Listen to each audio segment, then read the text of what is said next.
DC and Warner Brothers have been in some turmoil lately. I mean, with acquisition and changing management and switching universe, it has not been the smoothest ride for the brand or its own studios.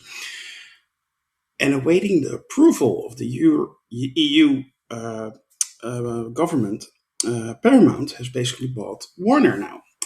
Would that be the second reboot for DC in less than 4 years? Well, Lars P. Winter, producer on the Supergirl movie, came out and said that the new head of the newly formed giant really liked what DC Studio was doing and that they were good.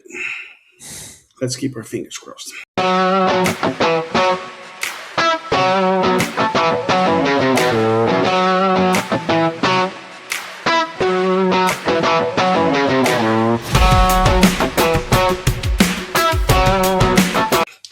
This is a review of Champions, and I'm your host, Grandmaster. With me is a powerful panel made up of the finest champions Sakar has to offer. Let me introduce them to you. First up, the original, Mr. Taylor first. How are you? Super. Also on camera, we have Merv. How are you? Man. Wrong one. Well, Loki's mom, how are you? Woman. Yeah. Camera TV. What? Yeah, I'm doing good. Okay, that's good. I guess I'm the girl then. Today we're going to talk about Supergirl, the second movie in the DCU. But before we do, I want to ask you all to help us out. Like, share, subscribe, and join our forum at scar.freeforums.net. You can just click on the link in the description and you can set up an account and join the conversation on the board and join our shows. Supergirl. Well, you know what? Kara Zor-El, she carries a trauma with her that she's drowning, so she can cope with it and stuff happening, something like that. You know what? Maloki's mom, what are your quick impressions of Supergirl the movie? Quick impressions. First, let me tell you a quick funny story. As you know, said that I can't watch 3D movies because my eyes are sort of out of balance. Yeah. I did not realize it, but I had actually bought the ticket for the 3D showing of Supergirl that I went to see, and I said, well, heck, I'm here. I may as well give it a shot. It wasn't bad. I was able to see everything just fine, but it dawned on me since the last time I saw a 3D movie, I had changed my eyeglass prescription. So it was that part was good. My impressions of the movie, though, a little bit disappointed. Just going by the trailers, I was expecting a little bit different movie. I think it was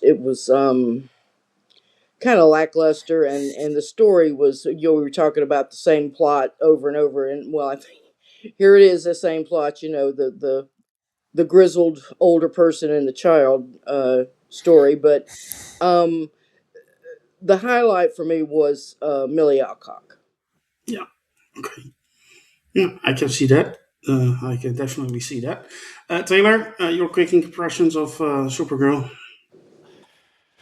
Mostly positive, but I have significant negatives as well. Okay. I'm curious to find out. Murph, I'm afraid to ask. What did you think of Supergirl? I loved it.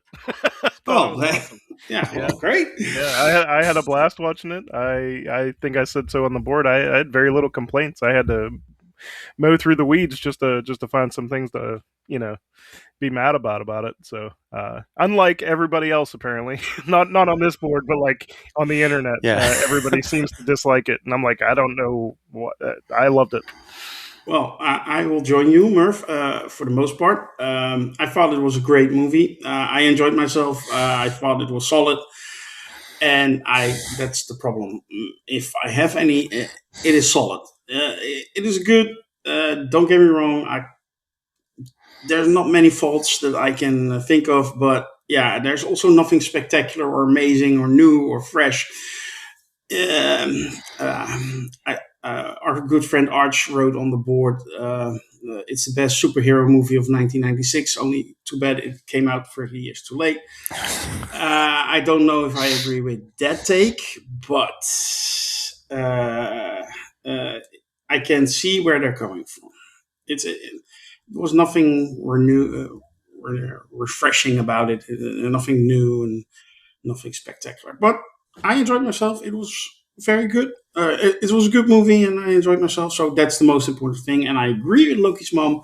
Millie Alcock was amazing as Supergirl as well. She knocked out for part. Well, I'm going to Taylor now for his deep dive, and I'm very curious because Taylor is, of course, always 9 out of 10, 10 out of 10, and he had significant criticisms of this movie. So now I'm very curious. Doesn't mean he will not give it a 9 out of 10, of course, but On the pro side, I like Millie Alcock as an actress. I like her as Supergirl.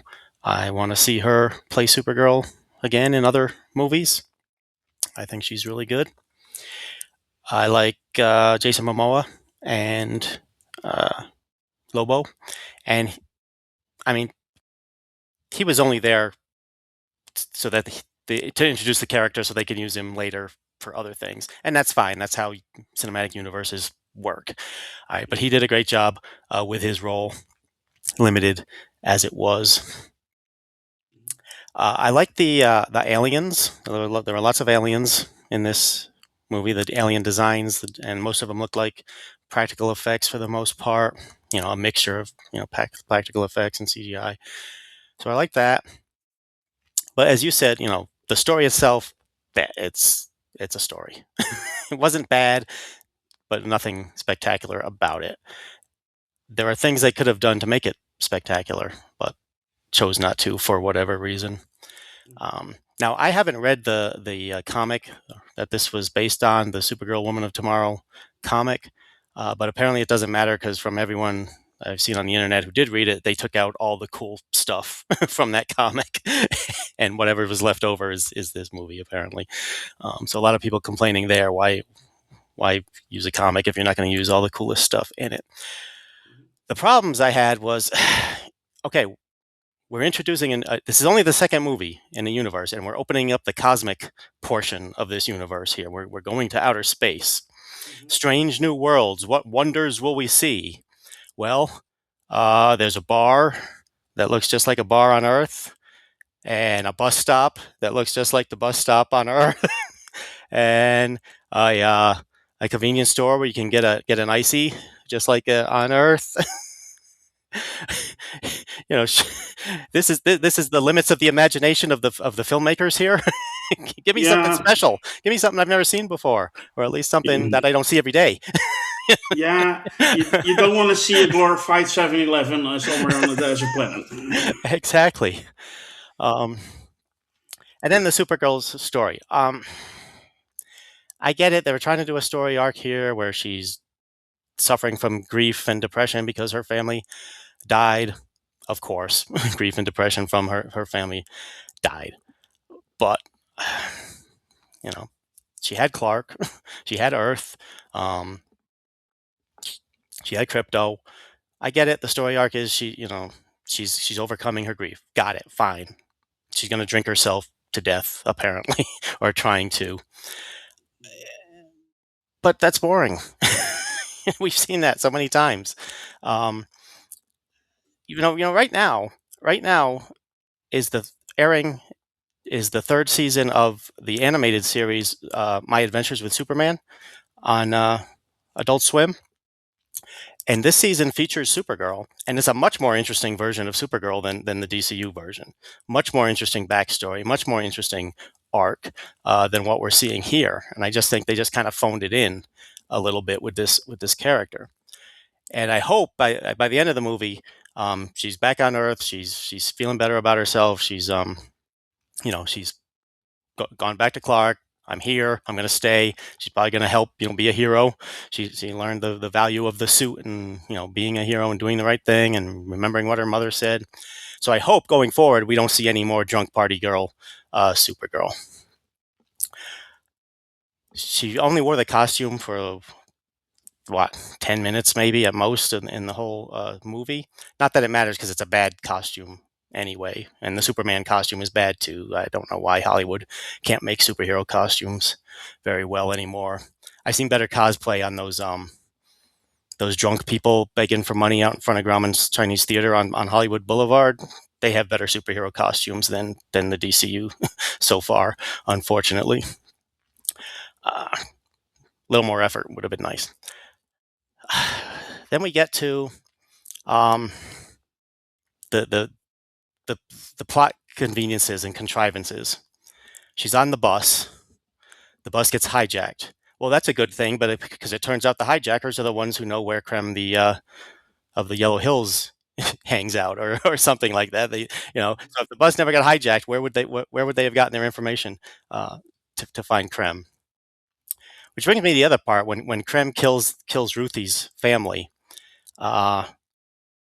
This gigantic spaceship lands. It shakes the whole freaking world.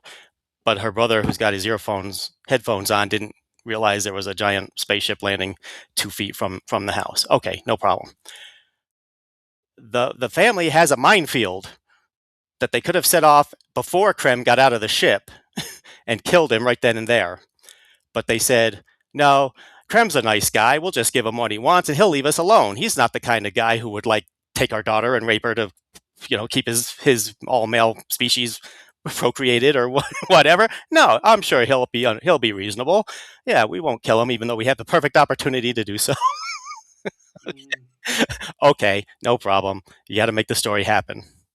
I just don't know why they had to have the minefield because he had to have no ship so he could steal Kara's ship and shoot her dog to make him, to make her want to kill him. Oh, by the way, she spent the entire movie telling Ruthie, vengeance and killing is not the answer. It's not going to make you feel better. And then she kills him, and apparently it made her feel a lot better because she seems a lot happier with herself after she killed him.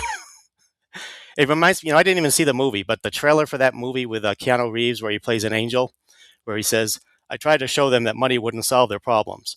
Turns out it solved most of their problems. It's like her message was killing won't solve your problems.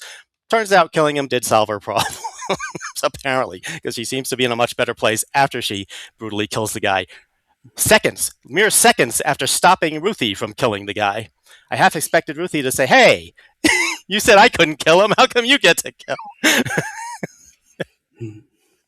Other than that, now, the action in this movie, because that's a big part of these movies for me, other than a couple of cool shots, most of the action scenes fell pretty short for me. I couldn't tell what was going on in a lot of them, or at a lot of times. It was too dark. They were moving too fast. They were cutting away from scenes too fast and changing perspective a lot of the times. So a lot of times I was a little bit annoyed that I couldn't really tell what was going on in some of the action scenes. Speaking of an action scene, the one that really I had problems with? It was the one in the bar where before she meets the couple that will sell her out. Where you basically see a shot of Ruthie and everything is happening off frame in the background a little bit. Yeah. You know what it reminded me of? Guardians of the Galaxy Volume 2, the opening scene. Oh, right, with the... with Groot dancing and everything happening behind him. Yeah, exactly. And who made that movie and who is the head of this? Yeah, get it? This is one of those situations where, Tim Burton didn't direct Nightmare Before Christmas, but he kind of did. Steven Spielberg didn't direct Poltergeist, but he kind of did. Steven Spielberg didn't direct Goonies, but he sort of did. I think it's kind of that situation here where James Gunn didn't direct this movie, but he kind of did. A little bit. So he was standing over the shoulder of the director. Yeah, he was directing the director. Exactly. Now that I thought it was kind of cool that those people did, try to double cross Kara to get their daughter back, and we're going to trade her and the other girl to the brigands to get their daughter back. Okay, understand that. That's kind of a cool plot point. However, I saw it coming a mile away, and I kind of thought Kara would see it coming a mile away, but she didn't. Okay, fine. And then this whole movie is like a laundry list of how to depower a Kryptonian. Okay, put her on a planet with a red sun. Apparently, you can poison them while they're on a planet with a yellow sun. Put it on a planet with a green sun. By the way, Krem apparently have arrows with kryptonite in them. There's another one. Okay, but Krem apparently knew all about Kryptonians. Why not put your headquarters on a planet with a red sun instead of a planet that's half green and half yellow? Because you knew, like, as soon as the sun sets, she's going to get powered up again and she's going to kill you. Taylor, I get the distinct impression you find the writing at the level of Secret Invasion. Secret Invasion. Might have been a little bit better than Secret Invasion. Now the music, the needle drops for the most part was good music. Oh, did I mention that in one of the bars on a distant planet in another far end of the galaxy, there's a singer singing songs from Earth? Okay, I guess everyone Earth culture, man. We everyone loves that Earth culture. All right, but as far as the music of the movie goes, the needle drops were good songs. I'm not sure they were always appropriate for the scene or for the emotion of the scene, but they were good songs, so that's cool. But as far as the score goes, I mean, did it have a score? When you think of Batman, you hear that music. You think of Superman, you hear that music. You think of Spider-Man, you hear that music. You think of Wonder Woman. The one thing the DCEU did was create a great theme for Wonder Woman. Mm-hmm. What's Supergirl's theme? I remember none of the score at all. And for a superhero, you really got to have that. Mm-hmm. All right. So those were my negatives. Like I said, it's a superhero. It's got to be really, really bad for me to dislike a superhero movie. Okay. It's better than Madam Web. 2 thumbs up. It's better than Madam Web. So, and it's a superhero movie, and I like the character of Supergirl for the most part. And I hope she becomes, more of a likable or more of a, more of a heroic DC critical superhero character going forward in the DCU. So, like I said, I'm near in the middle on this movie. I'm near the middle on this movie overall. If you want, at the end, we might want to just touch a little bit on how this is going to impact the future of the DCU, or what's the current status of the DCU.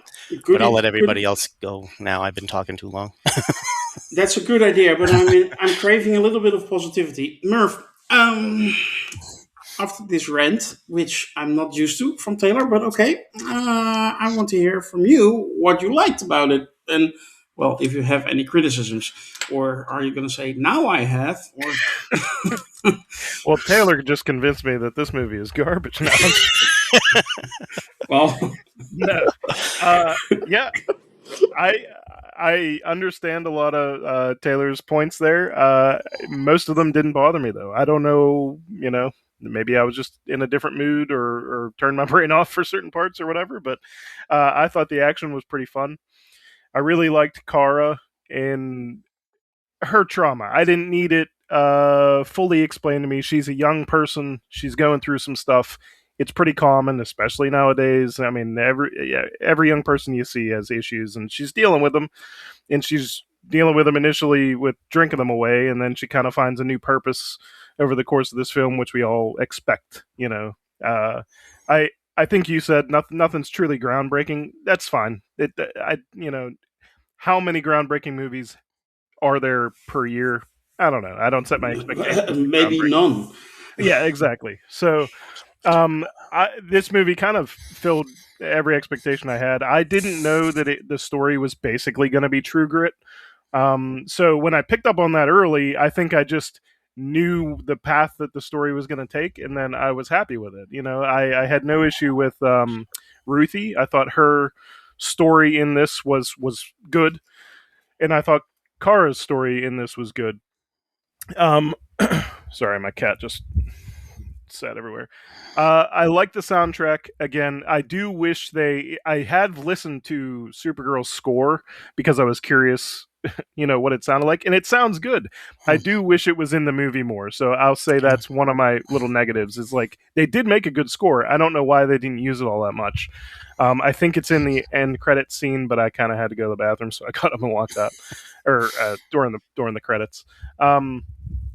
The only other like actual negative that I had, and I had this feeling in the theater while I was watching it, was the scene that I think both of you guys mentioned, which was the fight scene in the bar when they're focusing on Ruthie and then all this stuff's kind of happening around her. There are really interesting ways to do that. There's a bunch of examples. One of the ones I thought of immediately was in Let the Right One In. Whenever there's a scene in that where the main character is underwater and you kind of see it secondhand through his perspective, what's happening. Everything is happening above the water and people are getting like drug around and thrown around and glass is breaking, but you know what's happening and it's fine because you're not looking at it directly. You don't even need to. You understand what's happening up there. I feel like they could have done something more interesting there, um, just to make it stand out more. If they're going to use that, like that secondhand perspective or whatever you want to call it, where like we're not following the action, we're following somebody else. Even just to have somebody like fall on top of Ruthie and have like Supergirl like just her hand reach over and like pull this person out of the way, and you hear like a scream or whatever. There's a couple things they could have done there just to make it stand out a little more.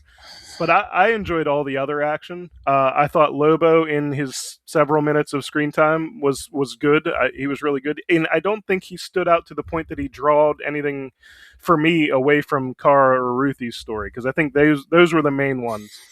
Krem is a one-dimensional pirate scum villain, space pirate, whatever. That's fine. Tons of movies have that kind of a villain. I didn't need him to be Loki. He's just an antagonist for the story. The story is Kara and Ruthie's dealing with their trauma, and by the end of it, they're better. Now, whether it was explained perfectly or not, I don't know. I bought into it. One of my other real highlights too, and it's very divisive. I can tell you that for the internet right now, is I loved that needle drop that everyone's talking about. The song is a cover of the middle, and it's during an action scene. But that to me like really put the flag up and signified that like, okay, we're in the end of this movie. This is the tonal shift of relief for these characters. Supergirl's being her Supergirl thing, and it's like Ruthie is feeling like everything's finally going to be okay and all that stuff. And it really came across, maybe a little too on the nose for some people, but some people were like, "Oh, they should just chose something a little more action oriented." And I really didn't get that at all. I thought the slower, more melodic vibe of it was the point. Was the juxtaposition of that in their emotional journey throughout the film compared to like what you're seeing happening. I thought it all blended together really well. And maybe that's not for everyone, but it was for me. I had a blast watching this film. Well, that's fair. That's totally fair. I hope you convinced Taylor it's not completely trash. It's fine. 10 out of 10. I don't believe you. You know what? Lokismom, now it's your turn. You also had some criticisms. I hope you also had some positive things to mention. So let's have it. Well,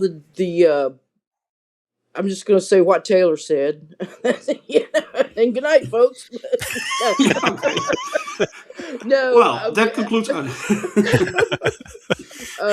Yeah, well said, Taylor. But I think you hit everything that I was probably going to say.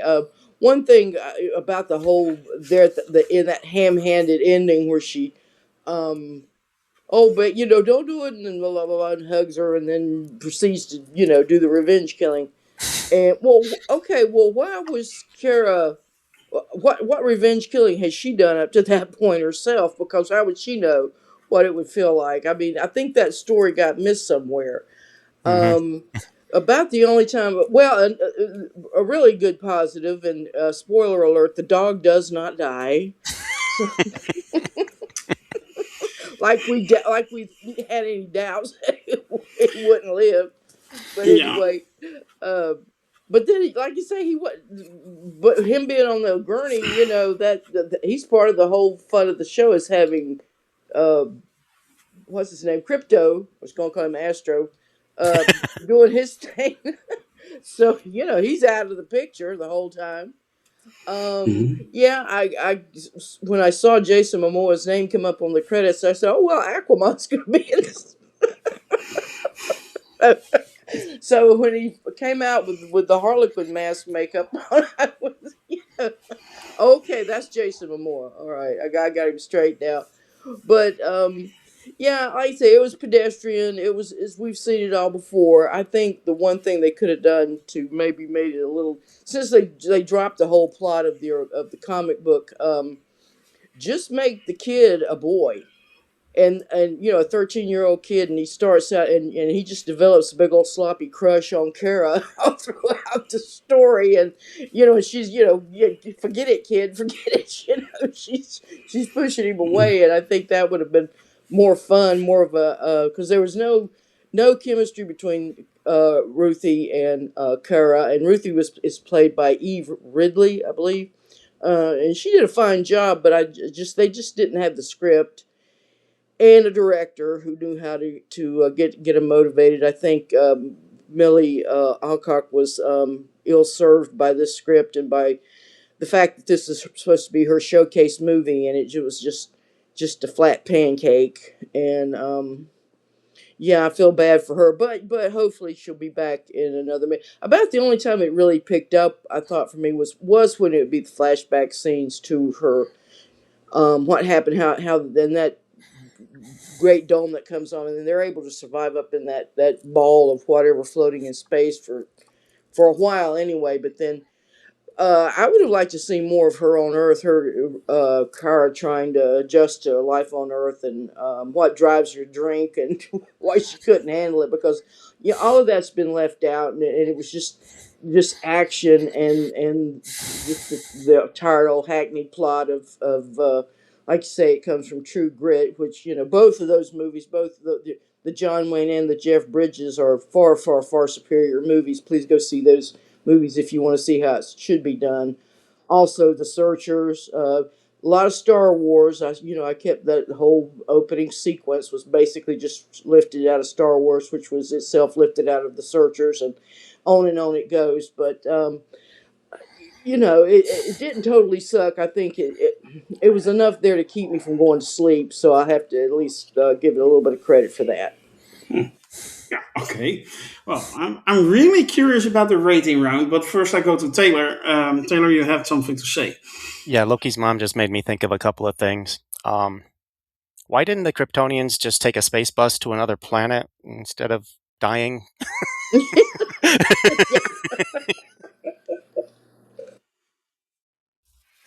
But that's a The side point. infrastructure. That's always been one of my problems with, at least with modern Superman, because they've always been such a spacefaring race, except for when their planet is blowing up, then they're stuck there.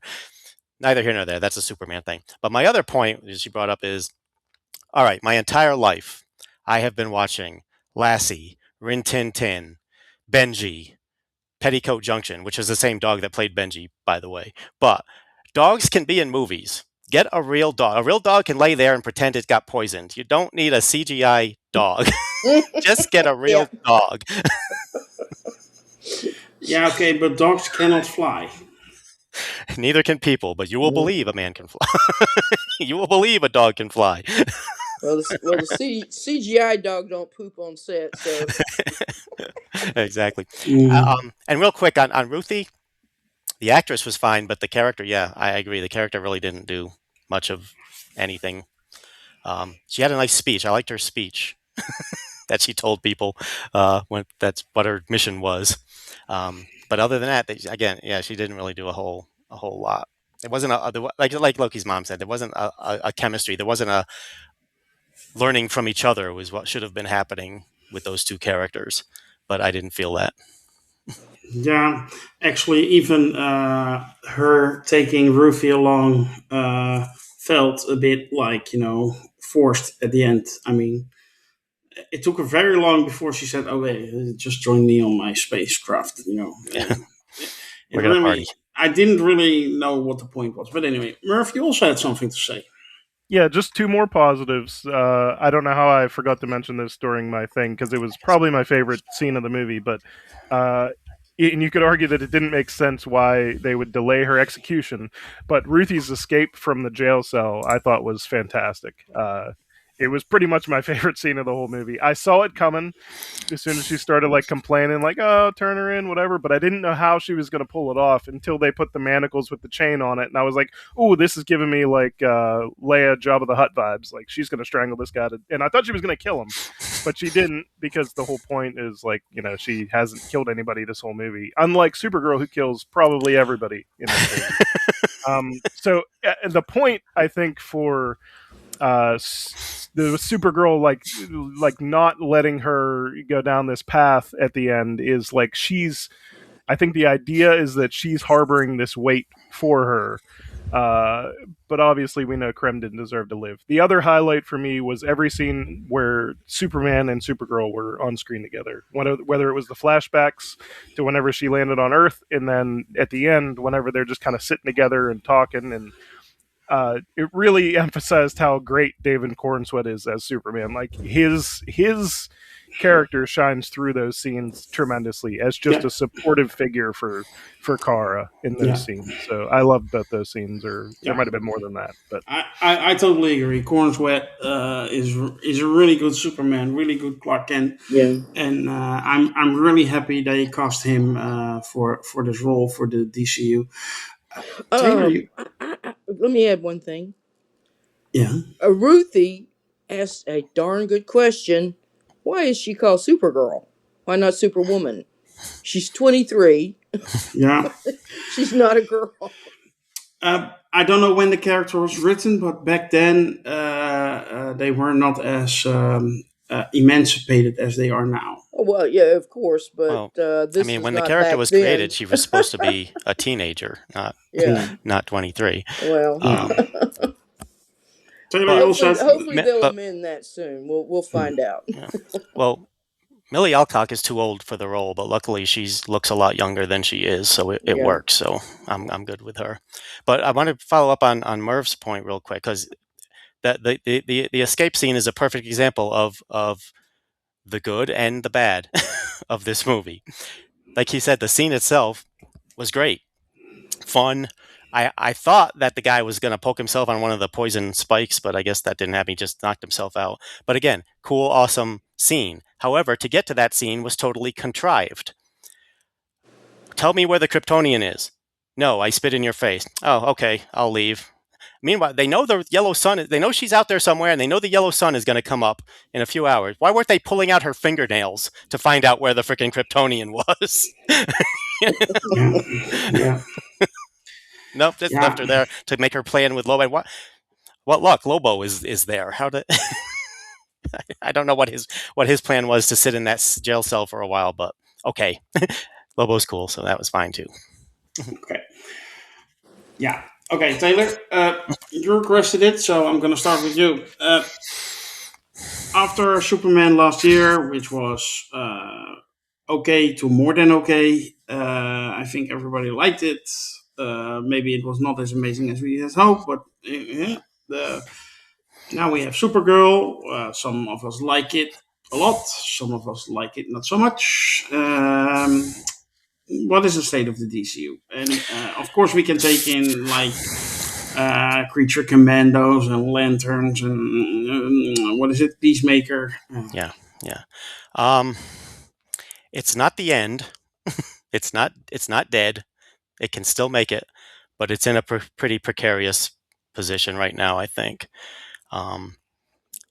They started good with Superman. I really liked Superman. All right, it's not perfect, but I really liked that movie. I thought it did a great job of introducing this universe and that character and other characters as well. As far as Creature Commandos and Peacemaker and Lanterns, at this point in history, I don't think they matter. I don't think the streaming shows are going to make or break your cinematic universe.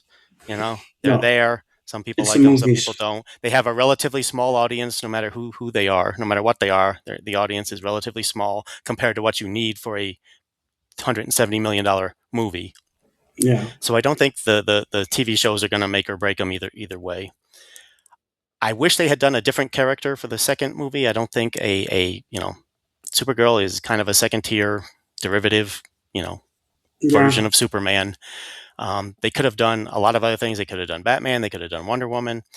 They could have done Green Lantern. Heck, they could have done a Justice Gang movie, a standalone Justice Gang movie after introducing them in the first movie. A lot of other things they could have done. Hell, they could have done a Green Arrow movie if they didn't want to do Batman. They could have done a lot of other things as opposed to Supergirl. And I like Supergirl, but the thing is, she's not. You know how, like, I just mentioned there's a different version of Supergirl in a cartoon right now. There's a bunch of different versions in the comics. She doesn't have an iconic story. She's got multiple origin stories because she's just kind of a side character. Everyone knows Batman's origin. Everyone knows Spider-Man's origin. Everybody knows Superman's origin. You can tinker around the edges, but you can't. Everyone knows who this character is and where they come from. Nobody really knows with Supergirl because she's got 100 different origin stories. Well, she comes from Argo City. Yeah, you go, Argo City. In some stories, she does. But again, so now their next movie is Clayface. What's the history of movies about supervillains without their heroes in it?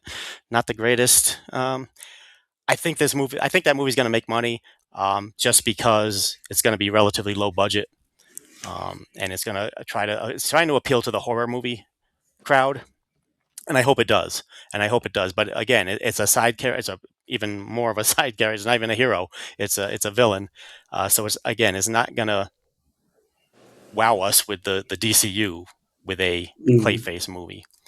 So they really have to hope that the next Superman movie, which is the third movie, is the Man of Tomorrow or whatever.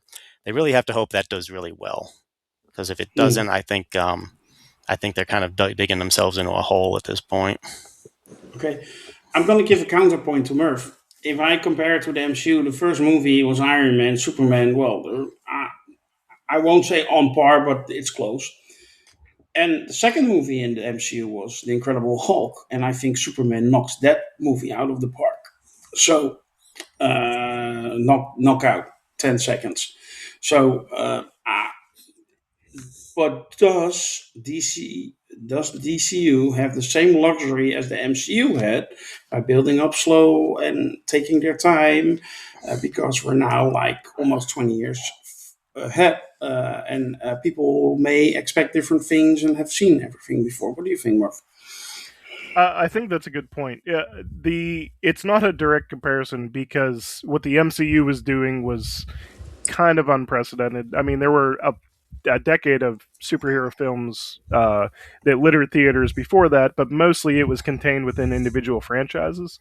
To have these little crossovers that are building to the event, which became the Avengers, and even still, like if you look back or if you remember, like all of Phase One was a little bit of a mixed bag.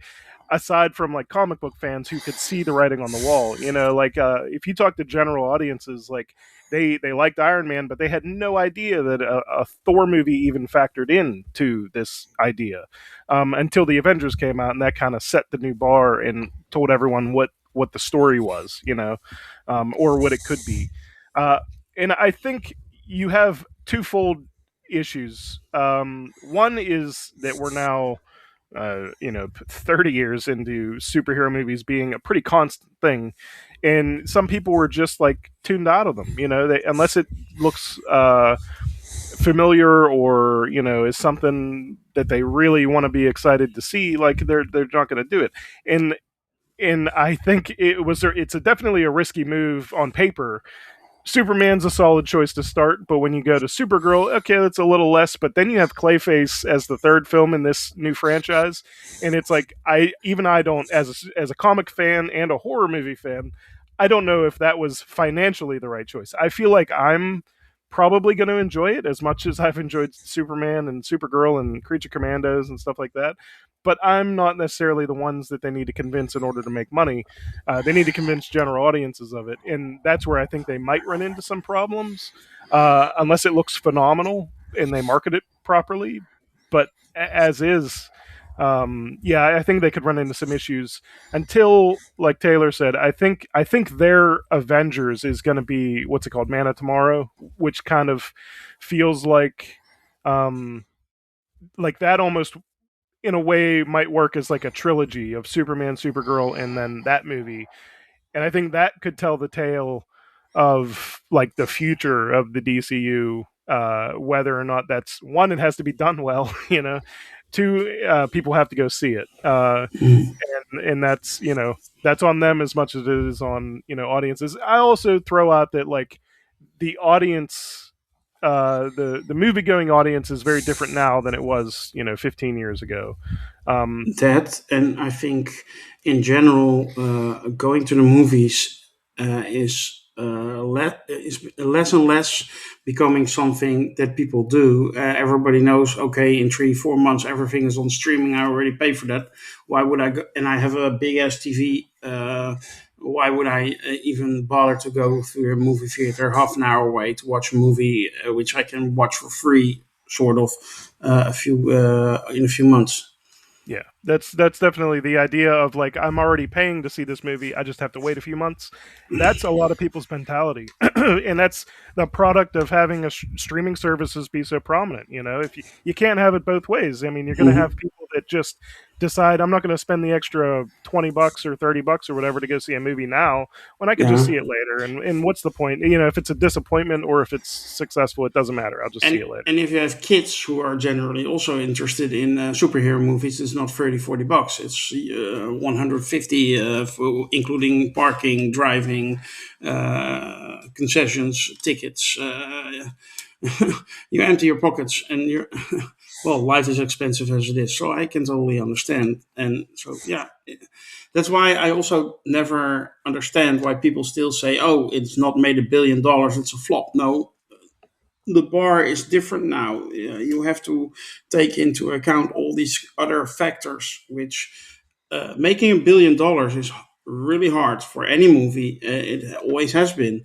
For a short period of time, there were a lot, but nowadays it's virtually impossible unless you have like a movie like Avatar or Avengers or Star Wars, if it's a major Star Wars picture. But even those franchises struggle. So yeah, the bar is low. Is it's different. Um, It's a smaller window. yeah, and Loki's mom, expanding on this, Taylor made a good point. I think the TV shows and animated shows don't really count if you want to build a successful cinematic universe. The headline should be Superman is a great success, both critically and financially. Same for Supergirl, same for Clayface, same for Man of Tomorrow. Then you can build something. Do you agree with that? And what's your take on the state of the DCU as it is? Well, yeah, I really haven't followed the DCU that much. The other than the Batman and the Superman movies, I think a lot of the other ones I haven't paid attention. I'd never watched Arrow. Um, I'm trying to think. Yeah. The I issue did. is there's I did. only one animated show, Yeah, one TV show that sort of carried over from the DCEU, and there's yeah. another TV show coming and two movies. Well, I Um, think the point was made that that they keep telling these stories over and over, and particularly, and this has been the bane of DCU. They just keep repeat packing it together. I mean, it wasn't that long ago, or at least it doesn't seem that long ago that Christian Bale was that type of Batman was the very existentialist and depressed and whatever. It, Loki's mom, I don't want to hurt your feelings, but that was 20 years ago. oh well, okay. Well, that was just yesterday. Yeah, You'll find out that was just think about 20 years ago what you were an adult. yeah, 20 years ago I was already deteriorating as well, but still. Anyway, get back to the topic. Yeah, it's they just keep repeating themselves, and if they would take I thought the positive about this last Superman was that it did reset the atmosphere. It was far less depressing. It was I think you had more optimism about the world with this Superman in it. The problem is you've also got running concurrent with that the Batman with Yeah, uh, golly, the guy who played the Pattinson. vampire, Robert Pattinson. Pattinson. Pattinson. Yep, thank you. His and that's just a little bit, which is also connected with the very very dark Penguin. So Yeah, anyway, yeah, I don't know how they're going to get those two worlds together because they're just right across the river from each other. they're not. I think they got a big problem there. But I try to take the movies each one on their own merits. So I'm not as invested as far as how they world build as I am with the MCU. That I think is very important because they really spend a lot of time, and that's what they're known for. And I think with this, like Supergirl,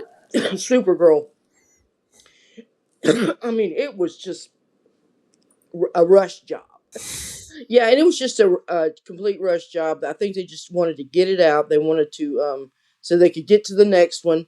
And tell you it shows in this movie. And it dawned on me, if Supergirl is supposed to be a teenager, then we need to report Superman to social services for child neglect.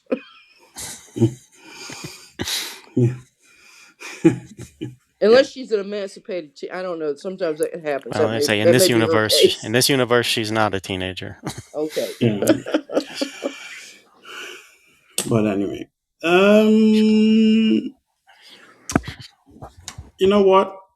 I think we had enough of discussing this movie. Let's rate this movie.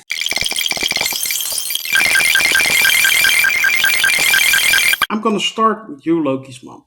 Can I have your number for Supergirl? Well, I'm being very kind, and it's going to be a 6.5. Supergirls, Superwomen. Okay. Merv, can I have your number, please? For Supergirl, I'm going to go 8.5 out of 10. I really enjoyed it, despite, any criticisms. Mm-hmm. Yeah. I can understand where you're coming from. My point of view is also a little bit altered after Taylor's rant. But anyway, I'm moving on to Taylor now, so I'm curious what he will give this movie. Well, unfortunately, Supergirl is not a critical or financial success. Its box office for the weekend has gone down again. It's at like 38 million. Just a couple of weeks ago, they were hoping for 55 million. So it's not helping the DCU, unfortunately. Currently on Rotten Tomatoes, it's sitting at 56%. Well, I liked it better than that. So I'm going to give it a 60%, 6 out of 10. Yeah, everybody who follows our show knows that a 6 out of 10 from Taylor is basically like it flopped. But hey, I'm gonna go 7 out of 10. I thought it was solid. I thought it was good. Nothing special, but also nothing really too bad until I talked to Taylor. But I will just ignore that for a while. But no, 7 out of 10, and I think that's fair for me. That will conclude our review of Supergirl. We hope you have enjoyed our discussion today. We did, I can tell you. If you did, you can help us out. Like, share, and subscribe. And join our forum at cigar.freeform.net. And we would love it if you do that. Soon, we will have brand new episodes in our Star Trek and Infinity Saga Legacy series. We're also going to do reviews for Spider Noir and X-Men 97 and other stuff that comes along. And as far as movies go, we also have plans to review both The Odyssey and Spider-Man Brand New Day next month. So for now, I want to thank you all, also on behalf of our champions, and we should be safe and be well. Bye.